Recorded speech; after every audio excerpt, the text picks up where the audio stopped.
In this video we will guide how to send a single fax from the ICTPbx web portal. First, log into ICTPbx portal as an admin or tenant. Select the main menu Fax and then click on the sub-menu Send Fax. Click on the new Outbound Fax button and you will be redirected to the Send Fax ad page.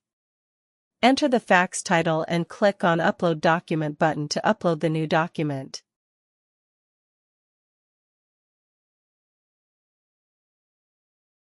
Select the caller ID from drop-down list and enter the destination contact.